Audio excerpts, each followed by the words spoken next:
எந்த ஒரு பகுதியிலேயும் தவிர்க்க முடியாத ஒரு பூச்சியினம் என்றால் அது ஈக்கள் தான். கொசுவை கூட எளிதாக அடிச்சிட முடியும், ஆனா ஈக்கள் அடிக்கிறது அவ்வளவு கஷ்டம்.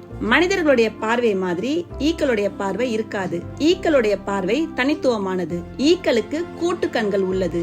இந்த காம்பவுண்ட் ஐஸ் ஆயிரக்கணக்கான நுண்கண்களை கொண்டிருக்கும். ஒவ்வொரு தனிப்பட்ட நுண்கண்களின் பார்வையில் ஒரு புள்ளியை பதிவு செய்கிறது. இந்த ஆயிரக்கணக்கான புள்ளிகள் ஒன்றாக இணைந்து ஒரு முழுமையான உருவத்தை உருவாக்குகின்றன. கூட்டு கண்கள் ஈக்களுக்கு இருப்பதால் கிட்டத்தட்ட 360 டிகிரி சுழற்சியில் அதால் பார்க்க முடியும். முன்னாடி இருப்பதையும், பக்கவாட்டில் இருப்பதையும், பின்னாடி இருப்பதையும் பரந்த கோணத்தில் பார்க்க முடியும். இது எதிரிகளிடமிருந்து தப்பிக்கவும் உணவை தேடவும் அதற்கு உதவியாக இருக்கிறது. மனிதர்களுடைய கண்கள் ஒரு பொருளையோ அல்லது ஒரு இடத்தையோ பார்க்கும்போது நொடிக்கு 60 படங்களை 60 ஃப்ரேம் பெர் செகண்ட்ல மூளைக்கு அனுப்பும். ஆனால் ஈக்களோட கண்கள் ஒரு பொருளை பார்க்கும்போது நொடிக்கு 250 படங்களை மூளைக்கு அனுப்பும்.